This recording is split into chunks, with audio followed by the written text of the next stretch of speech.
In the northwest corner of South Vietnam, nestled among 4,000-foot high mountains, steep ravines, and thick jungle foliage, rests the small valley of Khe Sanh. At this time in history, it is calm and peaceful. But for 2 months in 1968, it was the scene of one of the most bitterly fought and highly publicized battles of the Vietnam War. For 70 days and nights, a determined group of 6,000 Marines and Allied troops held out against a besieging force of 20,000 North Vietnamese. Was Khe Sanh worth it? Why did the U.S. military command feel it necessary to defend this outpost? This is its story.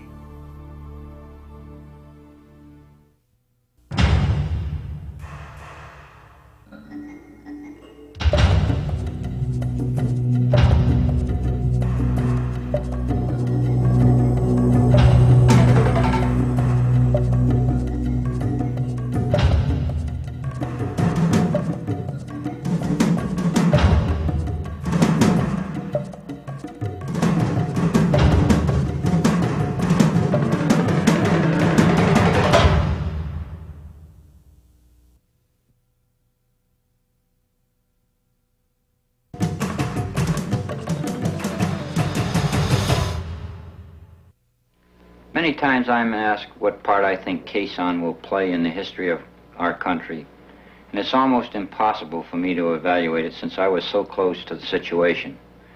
However, I can tell you a little bit about it, and perhaps the place we should start is with an orientation of its location and some of the features around it. Khe Sanh, as you know, is located 8 to 10 miles from the Sapone River, which is the boundary between Laos and South Vietnam. It's south of the demilitarized zone and has around it certain hill masses which control some of the infiltration routes coming down in this general area. And of course, Route 9, basically the only road in this area, runs from the Laotian border, continues on through and goes almost to the coast of Vietnam. In about April of 1967, the battalion surprised an enemy element on this particular hill mass, and eventually it resulted in the Marines seizing Hill 861, 881 South, and 881 North. After these had been seized, it was determined that a small unit should be placed on Hill 950 in this general area here, so that when August of 1967 rolled around and I took over the base, I found myself with troops on 881 South, 861, and 950. By December of 1967, intelligence sources indicate that 2 North Vietnamese divisions are assembling around the base at Khe Sanh. The Communists could be preparing for a major assault. If the base is to be defended, it will have to be reinforced. The decision is made by General William Westmoreland, top commander of U.S. forces in Vietnam. The Marines will stay and fight. The U.S. begins shoring up its own defenses. Units of the U.S. Navy construction battalions are already at work on the airstrip that will bring vital supplies to sustain the garrison. Marines are busy digging trenches and building bunkers. As reinforcement battalions begin flowing in, planners try to strike a delicate balance between having sufficient men to repel an attack and too many to supply by air. The weeks that follow are relatively quiet. Marine units continue their patrol operations with very little enemy action. Khe Sanh was an important outpost. If the enemy had taken this outpost, I think the province of Quang Tri and the DMZ area would have been in jeopardy. If he could have seized that plateau, he could have run trucks with ammunition, logistics, and even conventional artillery into the Khe Sanh plateau, and certain of our installations further to the east could have been made untenable. Now, We saw the enemy building up his forces in order to siege and eventually overrun Khe Sanh as he did Dien Bien Phu in 1954. Khe Sanh and Dien Bien Phu. The comparison is natural. In August of 1954, French paratroops had moved into the Viet Minh stronghold, then a part of French Indochina, located in North Vietnam. Bringing in heavy artillery, tanks, and equipment, they prepared for the communist attack led by the North Vietnamese general Vo Nguyen Giap. But the French found themselves outmanned and outfought. They were surrounded, cut off from their source of supplies and reinforcements by superior artillery, crippled by a lack of air power and crushed relentlessly in Giap's powerful nutcracker. The end was inevitable. The French were overrun, forced to capitulate. The defeat brought an end to nearly 10 years of the Indochina War. 2 months later, the armistice agreement was signed at Geneva. Vietnam was partitioned, and French influence in Southeast Asia collapsed. The Russian communists were quick to congratulate the victors, Ho Chi Minh and his brilliant general Giap. Now, 15 years later, the same General Giap is determined to repeat his victory at Khe Sanh. By January 1968, the stage was set.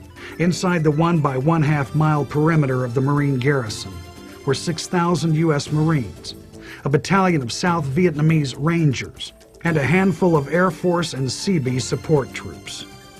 Burrowed in bunkers and hidden under the triple canopied foliage that covered the surrounding slopes was the largest and best equipped force ever mustered by the enemy. 20,000 North Vietnamese Army troops. On the 19th of January, there was a recon patrol which had gone out in this general area north of Hill 881 North and ran into considerable trouble, and it really developed into quite a tense situation, but eventually we were able to get them out and brought them back to Hill 881 South. The next day, a full Marine company is dispatched to deal with the enemy force north of Khe Sanh. They run head-on into a battalion of North Vietnamese regulars. The fighting continues all that day, but by nightfall neither side has made any significant progress. With plans to continue the assault the following morning, the Marines return to their base camp on Hill 881 South. They are jolted awake the next morning by heavy mortar, rocket, and artillery fire. The enemy has also launched a simultaneous attack on nearby Hill 861. And that no sooner got started than down here in Khe Sanh village, CAC unit came under attack by about a battalion. So we had 3 things going at once, and naturally my concern was with all of these forces which are around me. As you can well imagine, I began to become concerned that they might start closing the base. The siege is on. The Americans counter with massive artillery strikes of their own. Allied aircraft began bombing and strafing enemy positions in the hills surrounding Khe Sanh. U.S. commanders know that Khe Sanh is only one part of the North Vietnamese offensive strategy. The Americans are sure a larger attack is coming, but they can only guess at the timing. They guess wrong. The North Vietnamese surprised the American forces by launching a vast, sweeping offensive on the holiday of Tet, the celebration of the Lunar New Year. Shocking numbers of enemy forces strike in more places than the Americans could have imagined possible. The North Vietnamese had been clever. The buildup of forces and ensuing attack on the remote base at Khe Sanh was in large measure a diversion. While Khe Sanh was strategically useful, most of its value lay in its ability to keep Allied aircraft preoccupied, while North Vietnamese forces conducted their vast offensive elsewhere. The Americans had taken the bait, dedicating hundreds of fighter bombers to provide air cover to the Marines surrounded at Khe Sanh. But after years of fighting a frustrating guerrilla war, General Westmoreland was thirsting for a classic military battle. The commitment had been made. The Marines would make their stand at Khe Sanh.